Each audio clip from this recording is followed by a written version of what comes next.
E aí a gente começa com o Ceará, porque dentro do Ceará a gente vai abordar justamente o gancho que Minhoca trouxe. Poderia até ser uma análise fora do recorte do Ceará, mas elas são intrínsecas, estão diretamente ligadas. Tá? A gente está vendo aí o Vozão na frente da sua própria casa e dentro da casa dele quem manda é o próprio. Tá? Um time que hoje é quinto lugar da Série A, com 15 pontos, fundamentalmente pelo que a gente vai ver na próxima tela. Tá? Pode trazer, Márcio, para a tela a força do mando de campo. O Ceará, com o empate do Cruzeiro e a vitória do Ceará sobre o Sport, o Ceará iguala o Cruzeiro e se torna... Iguala mesmo, viu? Iguala tudo. Mesmo. Gols marcados, gols sofridos, está igualado em tudo com o Cruzeiro. Em relação ao mando de campo, Ceará e Cruzeiro são os dois times de melhor mando de campo no campeonato. 86,7%. Em outras palavras, venceram 4 e empataram 1. Em outras palavras, esse é o cenário do Ceará.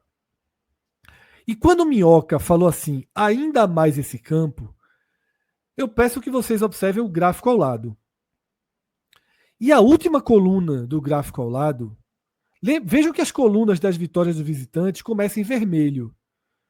Quanto maior o percentual de vitórias dos visitantes, maior o tom de vermelho. Esse ano não está nem rosa. Está branco. Apenas, Minhoca, 14,4% de vitórias do mandante. Todos os anos anteriores, era sempre nesse momento do campeonato também? Ou sempre na nona rodada. Sempre na nona rodada. Caramba! Não, Fred, eu acho que tu pegou aí, foi geral, não? Foi geral? Eu acho que foi geral. Foi geral. Posso até olhar aqui, foi geral, né? É porque tem uma táticazinha lá que Pedro explicou, né? Que você tem que dar um Ctrl e escolher até a nona rodada, que é essa última aqui, que você fez aqui do lado direito. Porque aí vai dar 2008. 2008 teve esse mesmo percentual, que é o menor registrado. 14,4% também. Então, assim, a gente chegou em 2025, tal qual 2008, com o menor percentual. E 2008, na soma geral daquele campeonato, é o terceiro menor registrado, como o Fred colocou aí, 20%. Então, deixando claro, esse gráfico mostra o percentual de todos os anos fechados e da nona rodada até 2025. Isso. O que mostra, por exemplo, Fala, né? Minhoca. Só rapidinho, assim, são 7 equipes apenas das 20 que ganharam como visitante. O Palmeiras, né, com esses absurdos 5 vitórias seguidas. O Flamengo ganhou 2, o Bragantino ganhou 2, Bahia ganhou 1, Cruzeiro e Atlético Mineiro. São as equipes que conseguiram vencer como visitante. Então, cada vez mais o mando de campo se torna determinante. Foram e por isso que 13 vitórias do visitante, né? Foram só 3 vitórias. Isso, exatamente. Sendo 5 do Palmeiras. 5 do Palmeiras, isso, exatamente. Sobra, e aí reforça... Sobra 8 para a turma. E reforça aí a boa campanha, né? Que faz... Essa é a grande diferença do que o Ceará tem demonstrado, né, Fred? Perfeito, Minhoca, exatamente. E aí a gente tem esses números, né, que vocês estão vendo na tela, pequenininho, talvez tenha que apertar os olhos, mas são apenas 13 vitórias de visitantes, né, contra 49 vitórias de mandantes. E na primeira rodada a gente não teve nenhuma vitória de visitante. Em outras 4 rodadas, incluindo a última, foram apenas uma vitória de visitante.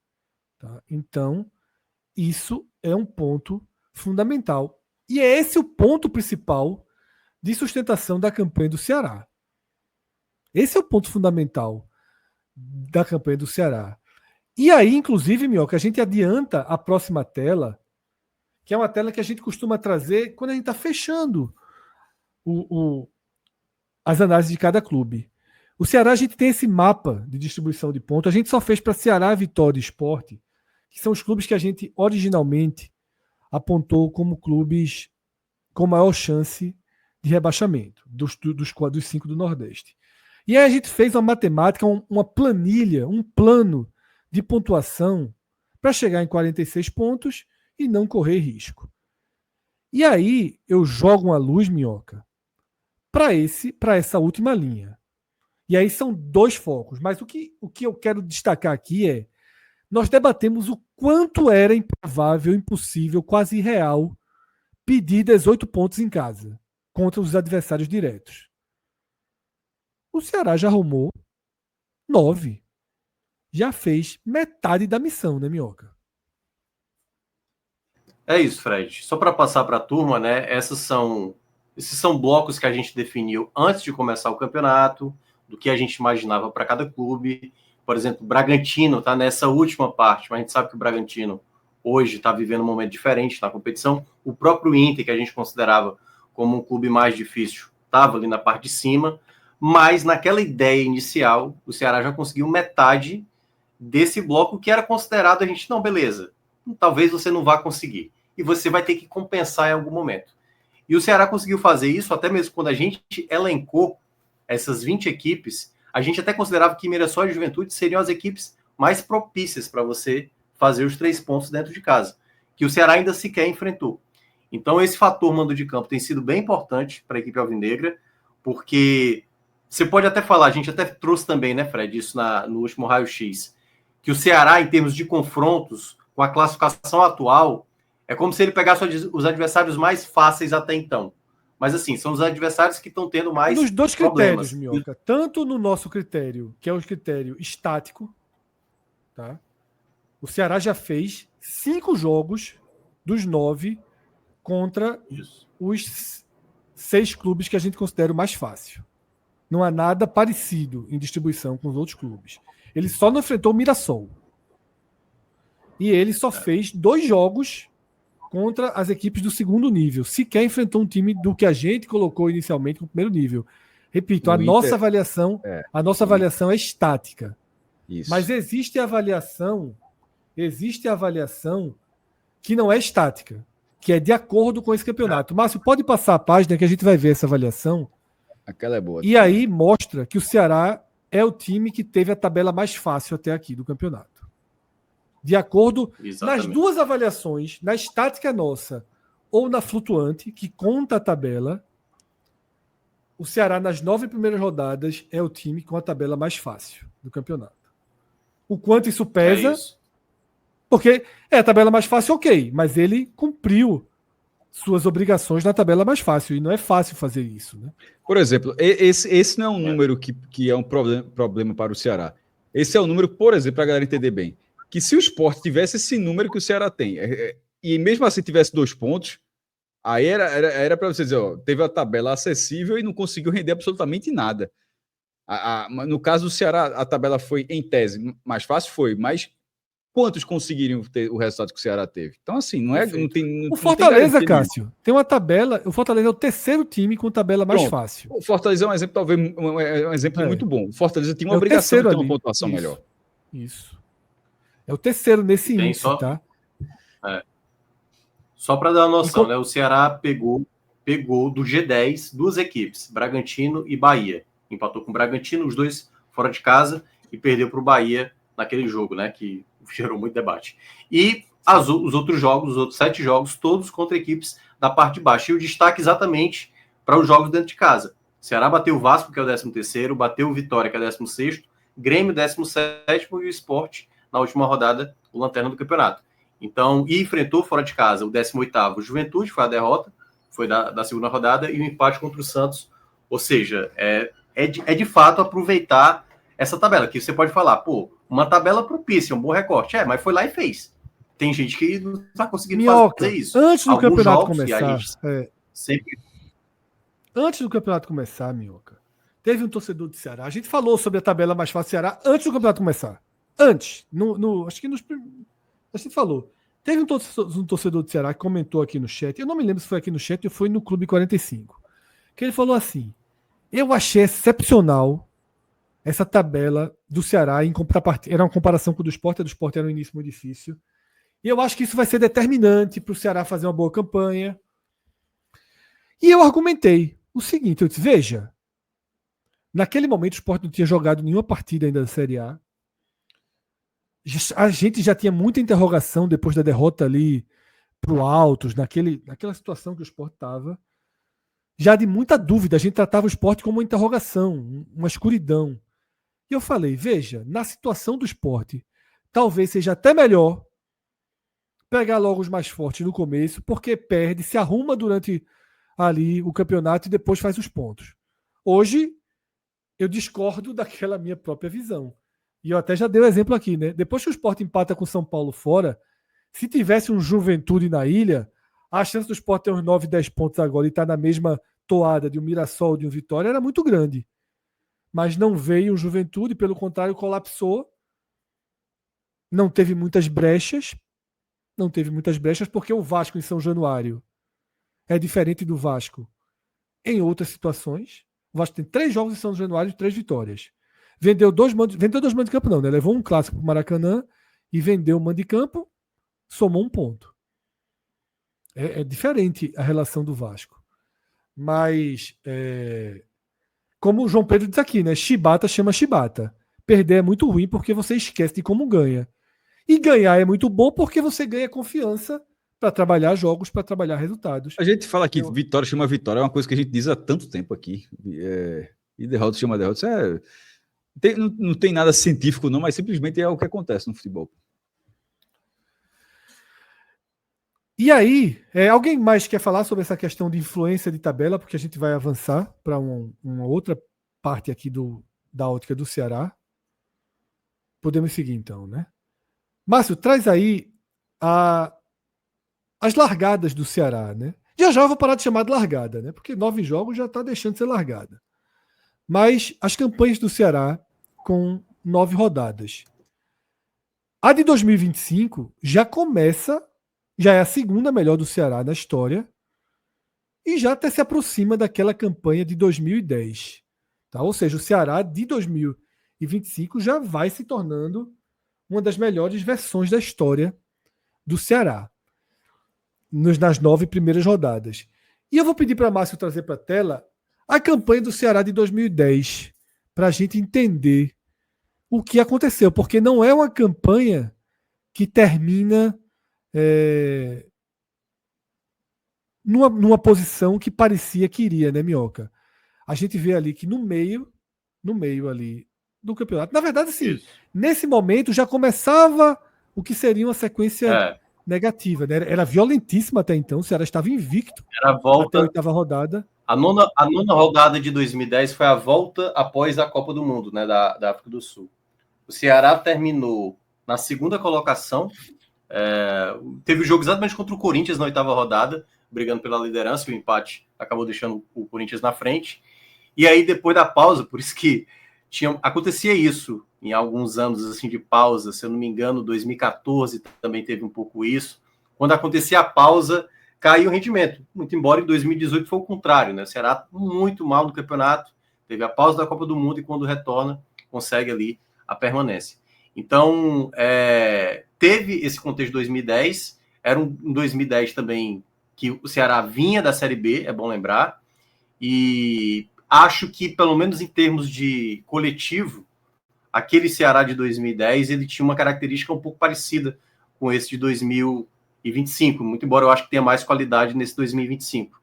Era um time muito coletivo, mas um time que não tinha qualidades técnicas assim sobressaindo. Hoje eu consigo ver um Ceará, um Dieguinho, um William Machado, talvez jogadores nem tanto renome, mas apresentando até agora em 9 rodadas de Série A um excelente desempenho. Né? O William Machado, para mim, se eu não me engano, é o zagueiro com mais retiradas de bola do campeonato. O Dieguinho, muito envolvente, seja marcando, criando.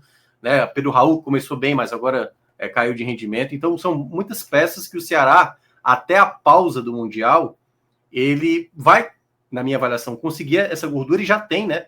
Porque se a gente fosse colocar até aqueles blocos que, para uma permanência, você precisa fazer a cada 6 jogos 7 pontos, o Ceará já somou 15, sem ter terminado o bloco 2, que teria que completar 12 jogos, ou seja, até a pausa do Mundial, o Ceará já superou até a meta dele do segundo bloco, que seriam 14 pontos. Então esse é um ponto também importante, para quando chegar na janela, o Ceará atacar muito bem nas posições que vai ser importante para, obviamente, não perder ali o fio, né? Para não perder possibilidades de não só garantir a permanência, como brigar por algo a mais. Eu acho que o Ceará, tendo esse mando de campo muito forte, dá para imaginar, e quando eu digo isso, não estou falando ainda de Libertadores, acho muito cedo ainda, está cravando o Ceará para Libertadores, mas fazer um campeonato seguro, como outras equipes, também modestas, como já aconteceu em outros anos, conseguiram fazer. Já teve equipes que conseguiram fazer um trabalho bastante digno, assim, o Cuiabá mesmo, vários anos se especulava que ia ser rebaixado e estava lá fazendo o campeonato dele, muito bem feito. A gente vai trazer daqui a pouco aquelas campanhas semelhantes, e eu vou trazer esse tema para o debate, tá? Mas antes disso, eu queria só passar uma curiosidade, que a campanha do Ceará já é muito forte e dentro do Power BI desenvolvido por Pedro Pereira, a gente tem como fazer a comparação das campanhas do Nordeste. Então, Márcio, traz para a tela as 10 melhores campanhas do Nordeste depois de 9 rodadas. Essa campanha do Ceará, tá, já é ali empatado, na verdade, empatado com a do Bahia esse ano. O Bahia está na frente aí por conta de ordem alfabética. Já é a 6ª melhor campanha da história do Nordeste depois de 9 rodadas. A melhor campanha é a do Sport em 2015, tinha 19 pontos nesse momento. O Bahia de 24 do ano passado tinha 18. O Ceará 2010, que a gente acabou de falar, 18. E o Vitória de 2008 e 2009 tinha 17 e 16 pontos, tá? Daí vale destacar que várias campanhas terminaram o campeonato entre muito os 10. bem, né? Exatamente. O Pode fazer esse resgate aí, Cássio? O Sport terminou em 6º em 2015. Em 2008, Vitória foi 10º lugar, se eu não me engano. 2025, Bahia foi 8º. 21, Fortaleza foi 4º. Desculpa, em 24, o Bahia foi 8º.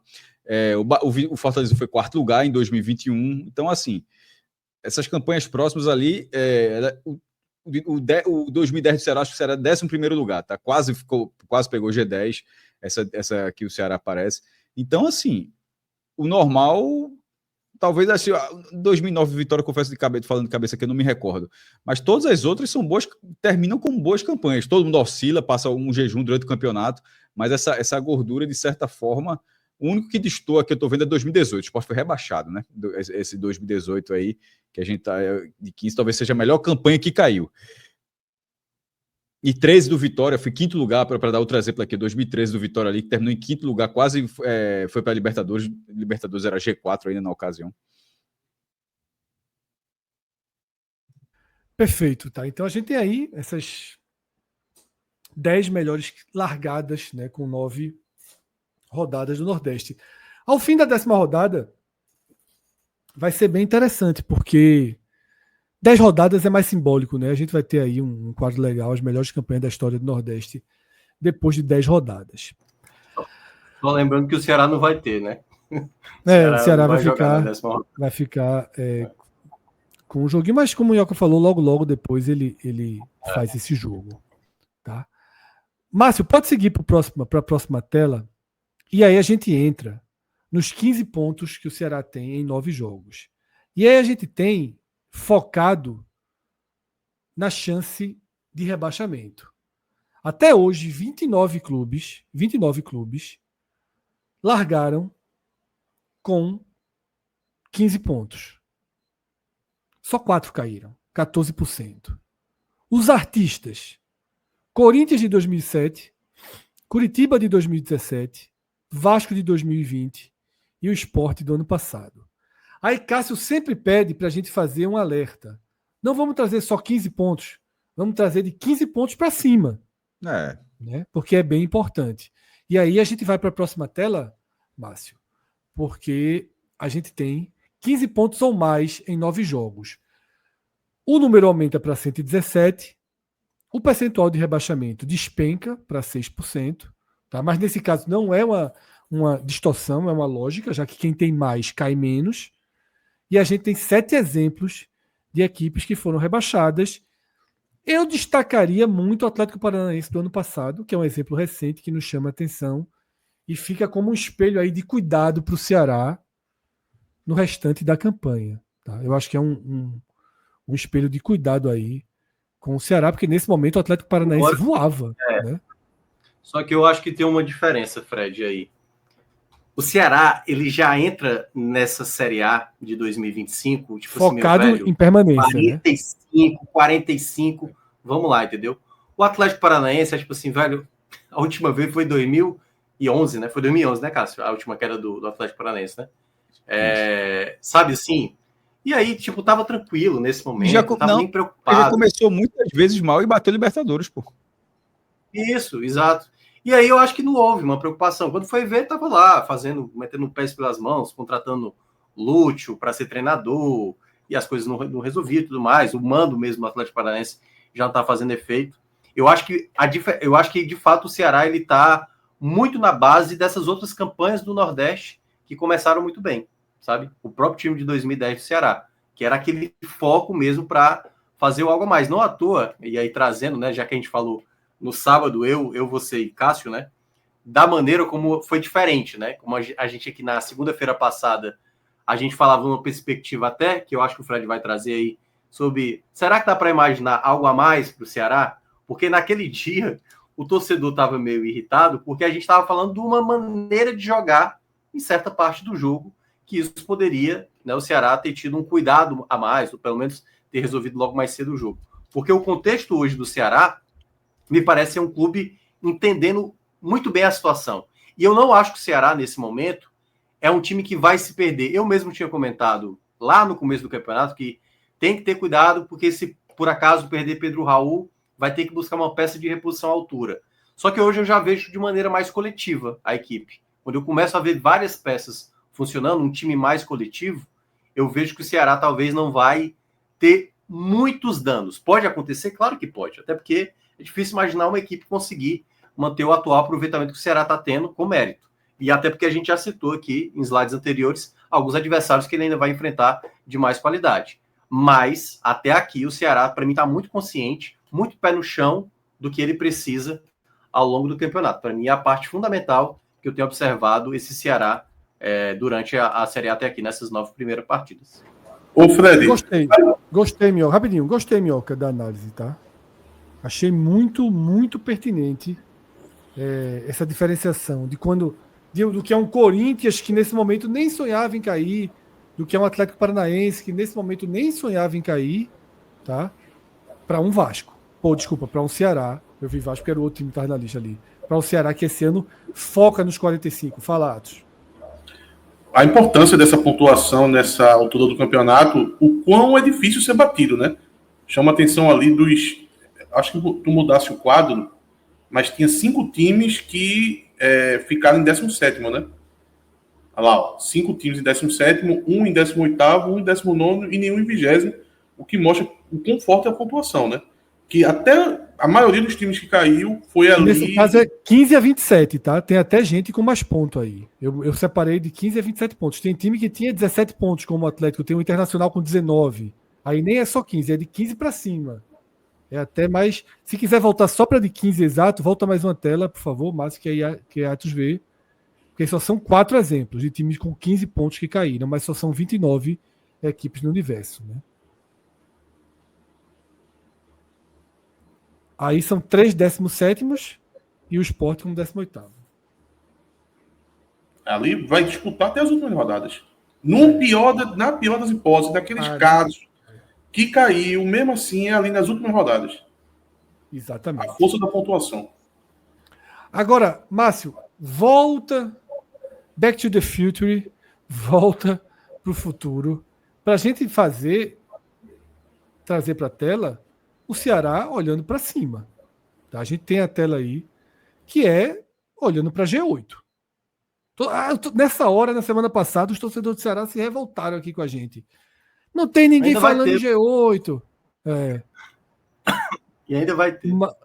Mas a gente é obrigado a trazer. Pode passar mais 2 telas aí, Márcio. Tem uma passada da torcida que está na base do não olhe para cima, Fred? Não pronto. Antes de chegar, tem essa tela aí importante. Perfeito. Eu devia até ter colocado isso de título, acho. Mas aqui estão as distâncias, tá? Do 5º para o Z4, para o 17º ao longo dos anos. Se serve de alerta, Minhoca, esse ano é uma distância abaixo do que o 5º costuma ter. Sim. A diferença do 5º para o 17º costuma ser de 7,4. Ano passado era de 10 pontos nesse momento. Ano retrasado de 9. Sim. Esse ano é de 6. Tá? Pior do que isso, só em 2022 foram 4, né? Ali estava muito achatado. 4 pontos, né? Estava muito embolado ali, né? Mas perceba, tem muito ali com 6, né? 2009, 2013, 2016, 2017, então tem essa diferença aí de 6 pontos. Ainda tem que ficar alerta. Eu acho que a grande notícia para o Ceará, após esse resultado, é porque, como assim, o Ceará vai parar na próxima rodada, ele não vai entrar em campo e ele não vai ter muita consequência nisso. Ele não vai ter muito prejuízo, entendeu? Porque isso podia acontecer, né? Se não ganhasse do Sport, ia parar e aí podia ver uns 2, 3 passando. E aí começar a ter... E aí ia para uma sequência até mais pesada, né? Porque vai envolver Atlético Mineiro, Botafogo, jogos esses mais difíceis. Então, por isso que eu acho que a vitória foi bem importante para conseguir dar um respiro, dar uma tranquilidade, né? E eu acho que esse é o ponto que o Ceará, que vai agora se dedicar à Copa do Brasil, né? Vai ter um duelo muito difícil contra o Palmeiras, que a gente estava citando, a melhor equipe hoje do Brasil, e, ao mesmo tempo, né, tendo essa administração aí de vantagem para o atual Z4. E aí, agora sim, a gente vai para aquela tela do não olhe para cima, mas a gente teima e olha. Quase metade das equipes que tinham 15 pontos terminaram entre os 8. 48%. E aí eu trago o Cauê para o debate. Cauê, você é um cara que defende a linha de contratações do Ceará desde que ela começou. Sim. Não era para tanto, né? Mas agora, dá para pensar em, opa, já largamos tão bem. Pouco importa se pegamos a tabela mais fácil. Já largamos tão bem. Dá para pensar em seguir aí um bom começo e trazer reforços na janela para brigar. A gente consegue imaginar o Ceará jogando uma fase classificatória da Libertadores? Dá para imaginar? Ou esse início deturpa um pouquinho? Como já foi colocado, a tabela ajudou a isso a ser construído, mas o Ceará foi competente e construiu. Agora, independentemente de começar a enxergar a possibilidade de Libertadores e uma pré-Libertadores, eu acho que o Ceará, a campanha que o Ceará faz com que dê a confiança para a gestão colocar um pouco mais de grana, porque sabe que o retorno da torcida indo ao estádio vai ter, sabe que outras formas de capitalizar e se pagar alguns investimentos a mais podem chegar a partir dessa campanha que está sendo feita.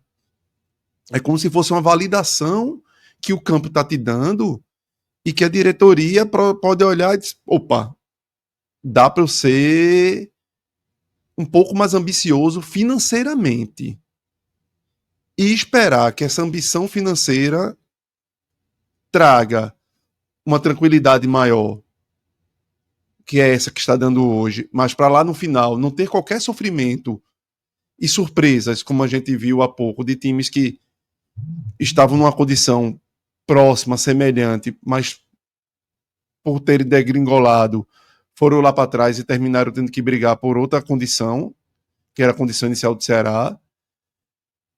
Mas eu acho que o principal é isso, é o Ceará, independentemente de olhar da ambição pela pré-Libertadores, é ter ambição em eu posso gastar mais um pouco. E eu posso gastar mais um pouco para solidificar essa tranquilidade que eu preciso ter na Série A. E se, meu amigo, a toada continuar assim, aí lá na frente, no último terço da competição, aí o Ceará pode olhar, opa, agora sim, o caminho está aqui. Eu estou enxergando o fim e estou enxergando o fim dentro de uma colocação, dentro de uma pontuação que é viável para eu poder chegar a algo que eu não imaginava lá no início da competição, lá no início dessa Série A. Mas hoje é ambição para continuar uma campanha de tranquilidade, de não ter aperreios. Deixa eu te perguntar, Cauê, porque eu participei lá atrás, lá no começo do ano, a gente estava aqui no debate sobre o perfil do elenco do Ceará. A gente era entusiasta do William Machado, do Dieguinho, Sim. Jogadores interessantes. Partindo do ponto que o Ceará está fazendo essa bela campanha, vai ter a parada agora e abre-se a janela. Tu mudaria o perfil das contratações? Porque, veja, o rótulo de pegou a seleção da Série B, foi colocado no Ceará. Veja, a Série B continua, tem outra Série B, né? A Série B 2025 está acontecendo nesse momento. Tu iria no mesmo perfil de trazer jogadores como o William Machado, como o Dieguinho, ou tu partiria para mais qualidade? Aquele jogador que tem aquele jeitão de Série A... Eu acho que é mais por diferencial. Não é que você também não possa trazer a turma que compõe e que tem o perfil do elenco de hoje. Mas eu acho que o Ceará, que é o Ceará que a gente, lá para março, quando a gente conversava com o Léo, uma conversa que eu tive com o Léo, fevereiro para março, que, Léo, tá dando liga. Agora, aquelas contratações que é quando chega, começa com Pedro Raul e outras que um pouco mais atrás, mas já estavam dando resultado, talvez essas contratações precisam brotar numa maneira maior. Porque é justamente isso.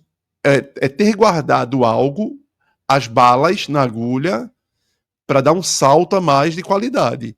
Isso não quer dizer que você vai trazer um cara que transforme e atrapalhe o perfil interno, porque também não adianta isso. Não adianta o Ceará olhar agora e vou trazer um cara de um salário de 1 milhão, eu tenho folga para isso, e correr o risco de implodir o que se foi construído. Porque isso e não acontece, é que o cara pode trazer qualidade, mas implodir a linha de pensamento de Condé junto com o elenco, o que foi abraçado, o que foi compacto, o que foi acertado dentro do elenco. Porque isso acontece muito, né, Cauê? Por exemplo, vou trazer aqui um exemplo que vem na minha cabeça muito claro. Botafogo da Paraíba. Quem acompanhou a Série C do ano passado viu isso acontecendo. O Botafogo entrou na competição com folha baixíssima, era coisa de 350 mil, 400 mil. A média da Série C é o dobro disso. E, de repente, ele se viu na primeira colocação, né, da primeira fase, foi fazer um pacotão de contratação e investiu muito. E trouxe jogadores do perfil que era um perfil diferente do que o elenco tinha. Que já estava lá, né? Que já estava. E não deu certo. E aí, depois, na avaliação, se culpou muito isso. Tinha os jogadores operários e, diante de chegando jogadores ali com o dobro, às vezes, do salário, a liga não deu certo e o Botafogo se perdeu, acabou fraquejando ali no quadrangular final. Então, pronto, vamos colocar em exemplos práticos dentro do Ceará. Vina, pronto, o nome, Vina, que é um jogador que tem uma história com o Ceará, talvez seja muito tentador para o Ceará repatriar o jogador, talvez o jogador tenha muito interesse, inclusive, em voltar ao Ceará, e com um patamar financeiro superior. Só que aí vai ser muito importante o Ceará observar questões que vão além da história divina com o clube. Hoje, é um jogador que se encaixa dentro do perfil e do modelo de jogo do clube, do Ceará. Se for, aí você começa a avançar as casas. A gente vai conseguir pagar sem ter problema? Vina com salário, se for o caso, estou chutando aí, 800 mil. É algo que internamente a gente pode começar a criar ruídos desnecessários. Então são questões que o Ceará vai precisar lidar. Que o Ceará até porque, precisa olhar os jogadores de um patamar de qualidade individual um pouco maior para tentar dar essas puxadas a mais que Pedro Raul dá, que Pedro Henrique pode dar, que outros jogadores que o Ceará precisou investir um pouco mais, pelo menos em salário, estão entregando, mas você também tem que ver o contexto. Você também não pode implodir o pacto interno que foi feito com o elenco, para a turma não começar a se olhar e, opa, meu amigo não estava dando certo, trouxeram o fulaninho ganhando 2 vezes mais que a turma aqui, então não dá. Então é muito importante o Ceará não desmanchar o que foi feito, porque o mais difícil o Ceará conseguiu, que foi formar isso. Isso é o mais complicado, é o mais difícil, é dar liga a algo. E só para exemplificar para o pessoal que talvez esteja, será que a turma não está procurando pelo em ovo? Veja só, além desse pacto que Cauê citou, lá da formação do elenco, do perfil que foi traçado, principalmente da faixa salarial, vai ter casos, e é aí que dá problema, de salário defasado. Principalmente com um time da forma que o Ceará foi formado, com tanto sucesso. Você vai pegar jogador aí que tá rendendo pra caramba, e se você descobrir o salário, você vai dizer, meu irmão, que salário baixo da porra é esse? Aí quando chega, você usou o exemplo do Vina, com um salário 4, 5, 6 vezes mais, aí é que dá o problema. Pô, eu tô carregando o time nas costas e tô ganhando aqui um salário base, sei lá, vou chutar aqui, 120 mil. Aí vai chegar o cara para ganhar 600? Como é que fica isso? É Galeano, o caso de Galeano, Atos. É um cara que veio com promessa de compra. Se o Ceará adquirir os direitos federativos do jogador junto ao clube onde ele tinha vínculo no exterior. A partir do momento que você começa a trazer jogadores de um poder financeiro maior, talvez internamente surja justamente o que você estava dizendo, a pressão interna dessas outras peças que estão rendendo e fazendo tudo acontecer de, opa, por que você não usa esse dinheiro para fazer a compra logo antecipada? E aí me beneficiar também melhorando meu salário, já com um novo contrato, com 2, 3 anos de contrato aqui. Então essas cobranças internas podem acontecer de jogadores que vieram nessa condição de Fabiano lateral direito, dessas promessas de compra que o Ceará fez de vários jogadores, de um William Machado que tá fazendo um campeonato muito bom e deve ter vindo numa condição financeira muito inferior ao que ele vem rendendo, porque é o William Machado da Série B, não é o William Machado que está se comprovando na Série A o que ele era lá atrás. Então isso pode criar, a partir do momento que se deixa transparecer que a caixa para isso, a caixa para investir mais, e não no modelo que se estava, mas em peças de um valor aquisitivo muito superior a quem está já dentro, aí você já começa a colocar em risco, não é que seja certo que vai dar erro, mas você vai precisar talvez gerenciar situações. Rapidinho, é 1 minuto mesmo para falar sobre isso. Eu acho que o Ceará tem que ver muito essa segunda metade do primeiro turno, porque como a gente estava frisando, né, a gente mostrou slides, o Ceará vai ter nos próximos 10 jogos, pela classificação atual, 7 equipes que estão dentro do G10 e 3 equipes que estão abaixo ali a segunda metade, né, da tabela. E vai ser uma janela longa, essa janela. Vai terminar lá para setembro, lá a 23ª rodada. Eu acho que até o final da janela, eu acho que uma barganha que o Ceará tem é a classificação que ele tem atual, para tentar convencer atletas a virem para o Ceará, mas mais ainda, para saber de fato a necessidade, para não acontecer isso que Cauê e Atos mencionou, né? Não sair pagando alto para jogador caro, que na verdade vai ser muito mais o status, o jogador medalhão, do que propriamente o jogador talvez efetivo. Então eu acho que o Ceará vai ter que olhar bem essa segunda metade da tabela, porque quando o Fred trouxe essa tabela aí do olhar para cima, olha a matemática que eu vou fazer. O Ceará precisaria, para atingir 54 pontos. 54 pontos. Lembrando que aí todo mundo aí que está dentro do G8 é 56 mais, certo? Eu estou colocando 54, imaginando uma possibilidade que pode ser que 54 ainda possa ajudar. O Ceará vai ter que fazer nos outros, separei aqui um bloco de 4, certo? Então, um bloco, os 9 primeiros jogos, depois 10, depois 9, depois 10. A cada bloco desse, os próximos 3 blocos, tentar fazer 13 pontos. A gente já está considerando 15 excelente do Ceará. Por isso que eu não acho que seja tão simples assim a gente projetar um algo a mais hoje. Precisamos ver essa segunda parte para ver como o Ceará se sai, a depender do contexto, para, quem sabe, de fato, fazer uma campanha olhando mais para cima. Perfeito. Tá? Dessa forma, a gente fecha o raio-x voltado para o Ceará. Tá? Deixa eu ver se durante o debate chegou algo sobre o Ceará. Ainda não. Tá? Aliás,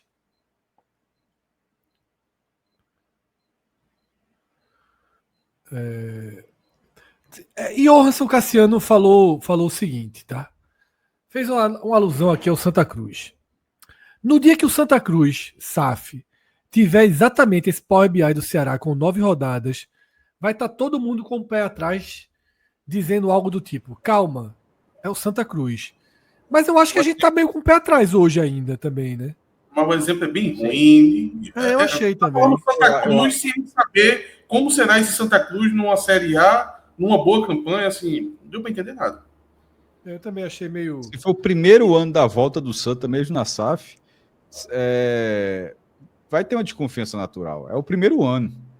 É o primeiro ano depois de mais de 10 anos, já está completou 10. Muitos anos. E do O Ceará tem o quê? 3 anos. E o Ceará ficou 2 seguidos anos na fora. Série. 2 Qual anos vai ser o fora e perfil esse do 2 elenco? passou 5. Qual vai ser o perfil do elenco? A gente não tem ideia. E se for Texton, que chegou e transformou o Botafogo da água pro vinho? Não vamos nem render muito, porque. Mas eu entendi o que o Ross no sentido a pegada de ficar com o pé atrás pelo nome do clube. Assim, eu acho que é natural da gente tratar dessa forma. Assim, eu acho que a gente meio que analisa aqui, a gente não aceita.